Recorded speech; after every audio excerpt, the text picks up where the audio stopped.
राजस्थान का नदी तंत्र। आपको पिछले वीडियो में चंबल नदी के बारे में बताया गया था। अब जानते हैं बनास नदी के बारे में। तो बनास नदी जो चंबल नदी की ही सहायक नदी है। किसकी है? चंबल नदी की सहायक नदी है। तो अब सवाल ये उठता है कूटमेल में निम्न में से चंबल नदी की सहायक नदियां कौन कौन सी हैं और बनास नदी की सहायक नदियां कौन कौन सी हैं। तो अब यहाँ पर एक छोटी सी ट्रिक के माध्यम से बताया था पिछले वीडियो में। चल कालिपा बामनी मेज की कुरेल बना। चल कालिपा बामनी पर मेज की कुरेल बना। अब बना बना का मतलब हुआ बनास नदी। बनास नदी भी किसकी सहायक नदी है? चंबल की सहायक नदी है। तो बनास की ये फर्स्ट ग्रेड में सवाल पूछा गया था। तो देखो बनास में कौन कौन सी सहायक नदियां हैं। वन में कासिले मोरनी सोबेर खारी रणजीत ढिलान ढाई मास ढूंढे कोठारी। वन में कासिल मोरनी सोबेर खारी रणजीत ढिलान ढाई मास ढूंढ कोठारी। वन का मतलब हुआ बनास नदी। वन का अर्थ क्या है? बनास नदी हुआ। मे का मतलब मेनाल। कासिल का मतलब कासिल। मोरनी सोहद्रा बेड़च खारी। रणजीत यहाँ पर साइलेंट शब्द है। ढीला का मतलब ढील नदी। ढाई और मास मानसी और ढूंढ और कोठारी ये किसकी सहायक नदियां हैं? बनास नदी की सहायक नदियां हैं। दोबारा सुनना, बनास की सहायक नदियां कौन कौन सी है? मेफोर मेनाल कांसिल मोरनी सोहद्रा बेड़च खारी ढील ढाई मानसी ढूंढ और कोठारी ये किसकी सहायक नदियां हैं? बनास की सहायक नदियां हैं। अब आपको एक तरीका भी बताया था कि चंबल शब्द बताया था। चंबल चंबल शब्द क्या बताया था? जयपुर चंबल। चंबल भी 6 जिलों में बहती है और बैफ और बनास नदी भी 6 जिलों में बहती है राजस्थान के। और लैफ और लूनी भी राजस्थान के 6 जिलों में बहती है। 6 जिलों में बहती है। अब चंबल का क्या बताया था? ये बताया चंबल में धोकर माँ बू को चित्तौड़गढ़ आई। और बनास का क्या बताया था? बनास का बताया था रांची भी आज टॉप से माँ। रांची भी आज टॉप से माँ। और लूनी का क्या बताया था? अन्ना पाजो बाजा। अन्ना पाजो बाजा बताया था। तो अब यहाँ पर देखिए बनास नदी कहाँ से निकलती है और किन किन जिलों में, क्रम से भी पूछ लेता है कि भाई किन किन जिलों में बहती है। तो वो उसी हिसाब से बनाया गया है। रायपुर रांची। रांची भी आज टॉप से माँ। रा का मतलब रासमंद। बनास नदी का जो उद्गम है कहाँ से होता है? खमनोर की पहाड़ी या जसवंतगढ़ की पहाड़ी राजसमंद में होता है। बनास नदी का उद्गम कहाँ से होता है? खमनोर या जसवंतगढ़ की पहाड़ी है जो कहाँ पर पड़ता है? राजसमंद में पड़ता है। और इसी बनास नदी को किस नाम से जाना जाता है? वर्णासा भी कहते हैं। वर्णासा या वन की आशा के नाम से भी जाना जाता है। और इस बनास नदी को वशिष्ठ भी कहते हैं। क्या कहते हैं? वशिष्ठ भी कहते हैं। तो देखिए कौन कौन से जिले में बहती है। रायपुर राजसमंद चीफ और चित्तौड़गढ़ में आती है। चित्तौड़गढ़ से बेप और भीलवाड़ा में। फिर आज का मतलब हुआ यहाँ पर अजमेर। और यहाँ टॉप का मतलब टोंक। और टोंक से निकल करके ये कहाँ चली जाती है? सवाई माधोपुर में। तो बनास नदी कितने जिले में बहती है?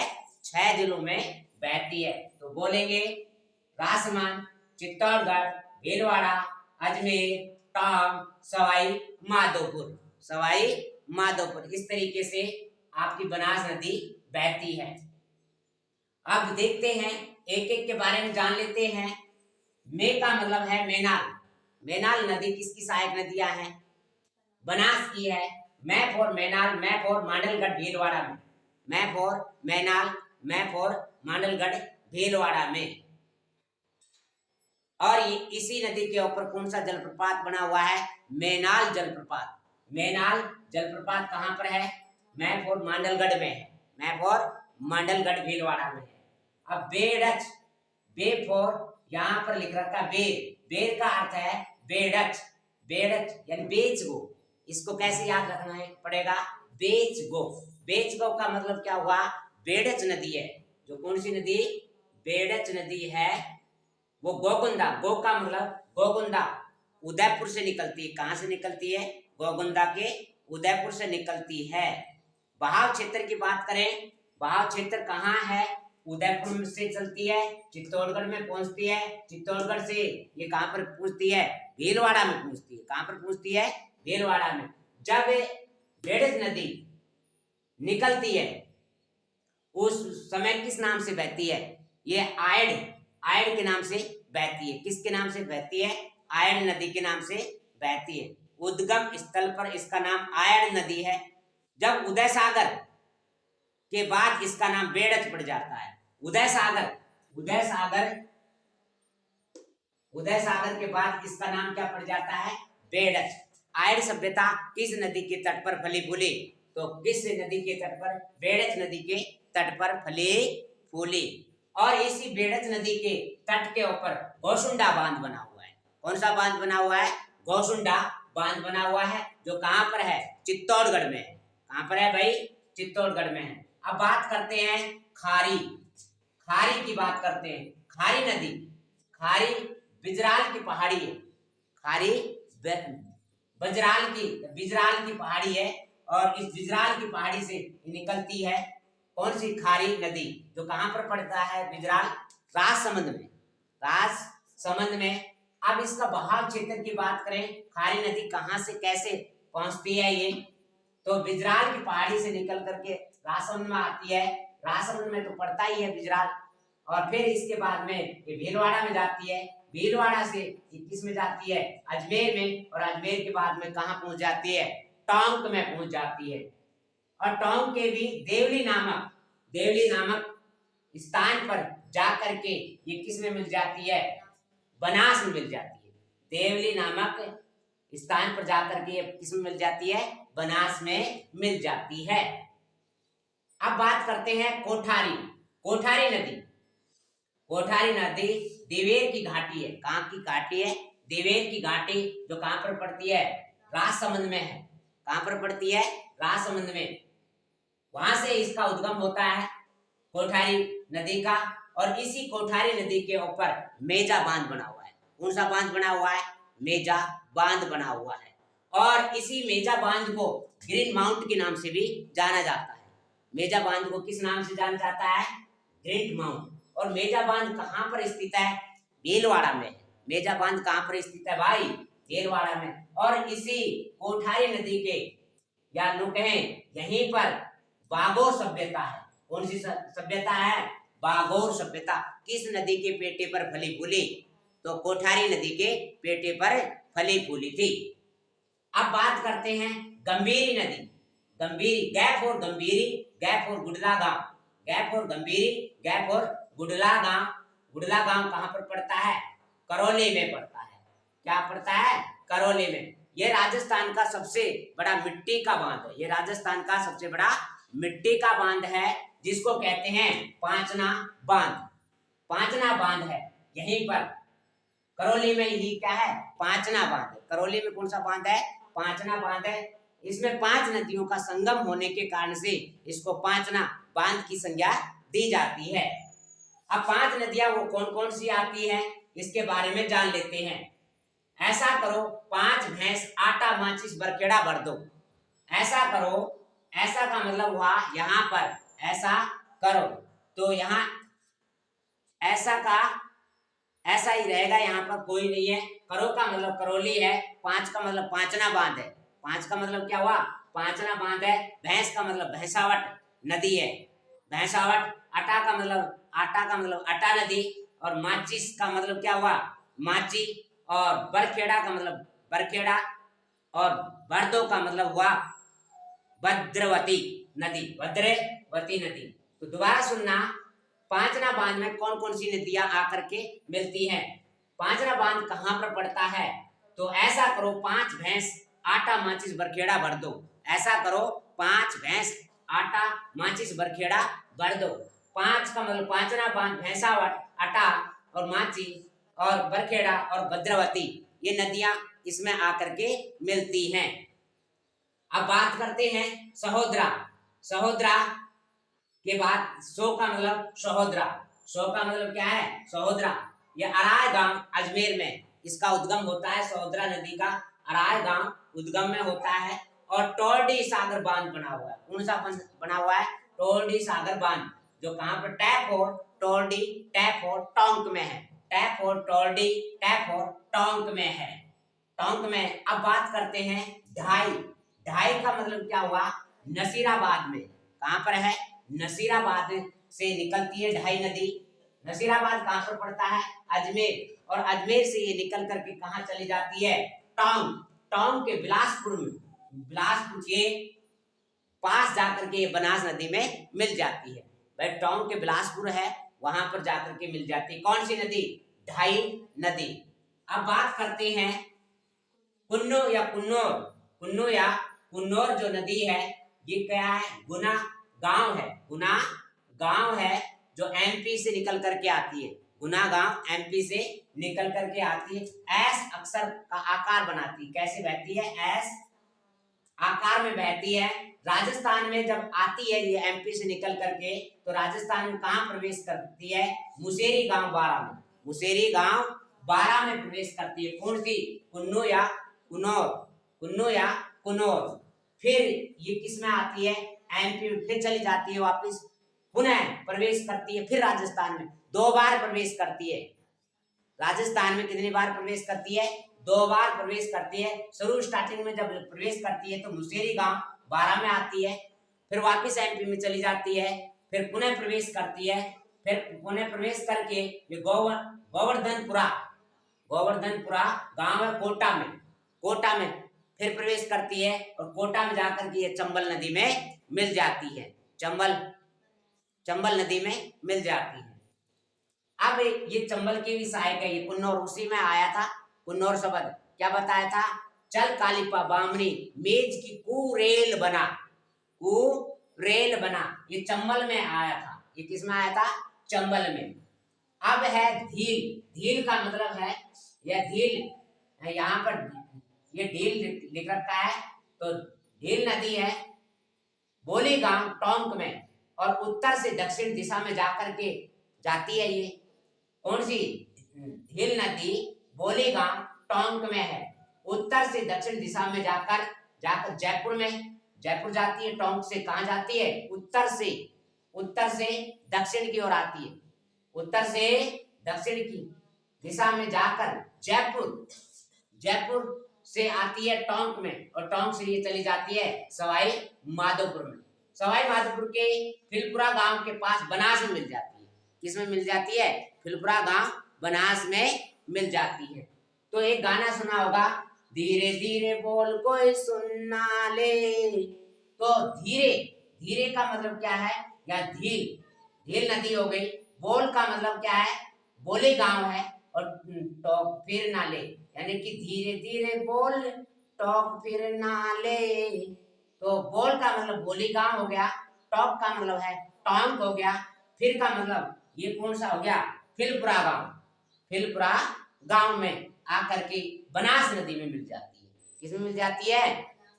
तो याद रहेगा, धील नदी है। कहाँ इसका उद्गम कहाँ से होता है? बोली गांव टोंक से होता है, जो उत्तर से दक्षिण दिशा में जाकर के जयपुर में आती है। जयपुर से फिर किस में आती है? टोंक में आती है।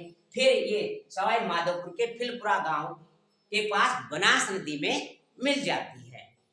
अब बात करते हैं चंबल की भी कुछ नदियां, सहायक नदियों के बारे में उल्लेख कर लेते हैं।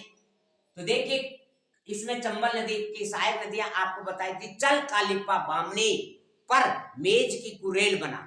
चल कालिपा बामनी मेज की कुरेल बना। तो यहाँ पर चल का मतलब है, देखो चंबल नदी। काली का मतलब काली सिंध नदी, काली सिंध नदी। काली गाली दे बिंदास नाना को, काली गाली दे बिंदास नाना को। काली है ना वो काली है ना, वो क्या करती, गाली देती है, बिंदास देती है, बहुत अच्छी अच्छी बिंदास देती है। किसको देती है, नाना को। तो काली का मतलब काली सिंध नदी हो गया, गाली का मतलब हो गया बागली, बागली बागली बागली गांव है, और दे का मतलब देवास, दे का मतलब देवास, और कहां पर पड़ता है, एमपी में। कहने का मतलब है काली सिंध नदी का उद्गम, काली सिंध नदी का उद्गम बागली गांव देवास एमपी से होता है, बागली गांव देवास एमपी से होता है। और जब ये आती है, जब एमपी से निकल करके आती है तो राजस्थान में कहां प्रवेश करती है, बिंदा, बिंदा बिंदा गांव पड़ता है। कौन सा, बिंदा गांव पड़ता है, कहां पर, झालावाड़ में। कहां पर पड़ता है, झालावाड़ में प्रवेश करती है। और नोनेरा, नाना का मतलब क्या हुआ, नोनेरा गांव कोटा, नोनेरा गांव कोटा में चंबल में मिलन हो जाता है, चंबल में मिलन हो जाता है। तो याद क्या रखना है, काली गाली दे बिंदास नाना को। काली का मतलब काली सिंध, गाली का मतलब बागली, दे का मतलब देवास एमपी से निकल करके आती है, जब राजस्थान में प्रवेश करती है तो ये बिंदा गांव झालावाड़ में आती है। और नोनेरा, नोनेरा गांव कोटा की चंबल नदी में मिल जाती है, कोटा में चंबल नदी में मिल जाती है। अब काली सिंध की कुछ सहायक नदियां हैं। काली सिंध की सहायक नदियां कौन कौन सी है, काली आऊ पर एमपी में उजाड़ है, काली आऊ पर एमपी में तो क्या है, उजाड़ है, मैं नहीं आ सकता इस उजाड़ में, मैं नहीं आ सकता इस उजाड़ में। काली का मतलब हो गया काली सिंध, आहू का मतलब आहू नदी, पर का मतलब परवान, और उजाड़ का मतलब उजाड़। ये चारों नदियां हैं एमपी से ही निकल करके आती हैं। ये चारों नदियां कहां से निकल करके आती हैं, एमपी से। और काली सिंध की सहायक नदियां कौन कौन सी है, आऊ है, परवन है और उजाड़ है, आऊ है, परवन है और उजाड़ है। तो एमपी से याद रह जाएगी। तो ये आपकी काली सिंध नदी की सहायक कौन कौन सी हुई, काली आऊ पर एमपी में उजाड़ है, उजाड़ इलाके में मैं नहीं आ सकता, मैं नहीं आ सकता। तो अब यहां पर ये थी काली सिंध। अब बात करते हैं बामनी, बामनी नदी के बारे में बताया था। चल कालिपा, चल कालिपा बामनी पर मेज की कुरेल बना, ये बताया था ना। तो यहाँ पर बामनी का मतलब होता है बामनी नदी या ब्रह्मणी नदी भी कहते हैं, जो हरिपुरा गांव चित्तौड़गढ़ से निकलती है। कहां से निकलती है, बामनी हरिपुरा गांव पड़ता है चित्तौड़गढ़ में। हरिपुरा गांव कहां पर पड़ता है, चित्तौड़गढ़ में। ये किसकी सहायक है, ये चंबल की सहायक है। किसकी सहायक है, चंबल की सहायक है। अब बात करते हैं आगे, आगे आता है पार्वती। चल कालिपा, पा पा का मतलब है पार्वती, चल कालिपा। पार्वती क्या है, पार्वती आपने सुना होगा इतिहास में, महादेव से बार बार हट करती रहती है। कितनी बार करती है, महादेव से बार बार हट करती है। एक छोटी सी मेरे ध्यान आती है बात। एक बार एक व्यक्ति कह रहा था, हे भगवान मेरे को छप्पर फाड़ करके दे, हे भगवान मेरे को छप्पर फाड़ करके दे। जब ये बात कर रहा था और शिव की भक्ति कर रहा था, महादेव की भक्ति कर रहा था, तो पार्वती जी को दया आ जाती है। कहते हैं कि पार्वती हट के बहुत पूर्ण है और बोले कि महादेव आप इसको दे क्यों नहीं देते छप्पर फाड़ करके, ये आपकी कितने दिन से भक्ति कर रहा है। और ये बात सुनकर के महादेव जी ने क्या कहा, बोले कि पहले छप्पर तो बनाए भाई, फाड़ करके तो जब भी दूंगा, किसको फाड़ करके दूं। तो महादेव जी के सामने जैसे बार बार हट करती है, कौन, पार्वती बार बार हट करती है। तो यहां पर देखो क्या करती, पार्वती महादेव से 6 बार हट करी। कितने बार हट करी, 6 बार। पार्वती का मतलब पार्वती नदी, महा का मतलब हुआ मध्य प्रदेश, देव का मतलब देवास हो गया, देव का मतलब क्या हो गया, देवास, से का मतलब सेहोर। पार्वती नदी का जो उद्गम है मध्य प्रदेश के देवास सेहोर से हुआ है। मध्य प्रदेश के देवास सेहोर से हुआ है। और से का मतलब सेहोर हो गया। अब 6 बार हट करी, 6 बार हट करी। जब राजस्थान, जब मध्य प्रदेश से निकल करके आती है तो राजस्थान में जब प्रवेश करती है, जब राजस्थान में प्रवेश करती है तो कर का मतलब है करियाहट, करियाहट, करियाहट नामक स्थान है। और 6 का मतलब है छतरपुरा गांव और 12 का मतलब है 12 में, छतरपुरा गांव 12 में। तो याद रखना, यानी पार्वती महादेव से कितनी बार हट करती है? 6 बार करती है। कितनी बार करती है? तो यहाँ पार्वती हो गया, मैं for Madhya Pradesh, they for Dewas, से फॉर सेहोर, और मैं उद्गम है इसका, सेहोर नामक स्थान से उद्गम है।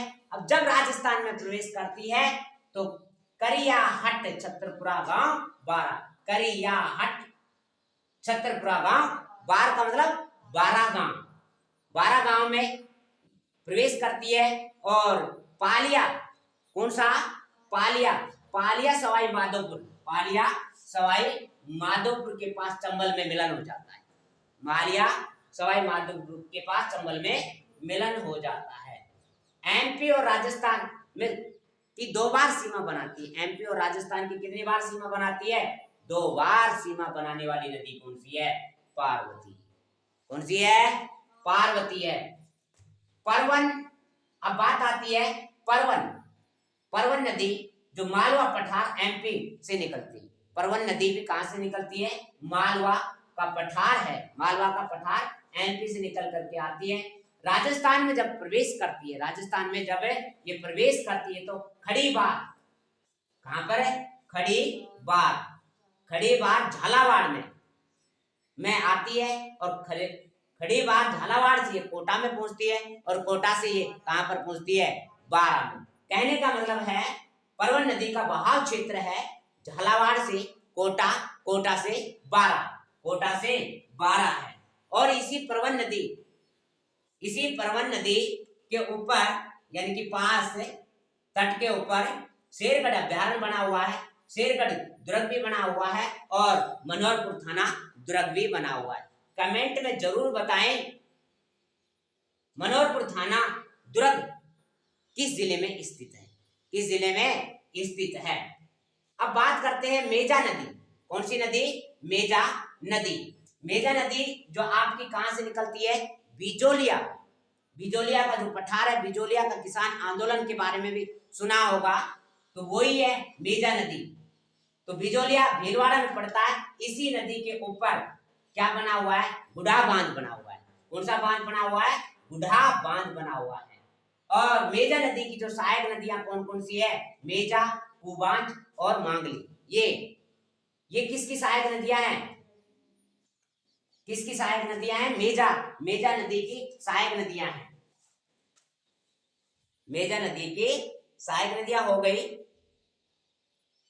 अब बात करते हैं आगे कुराल, कुराल, कुराल नदी। कुराल बराबर राल, राल बराबर माल, यानी कुराल बराबर माल।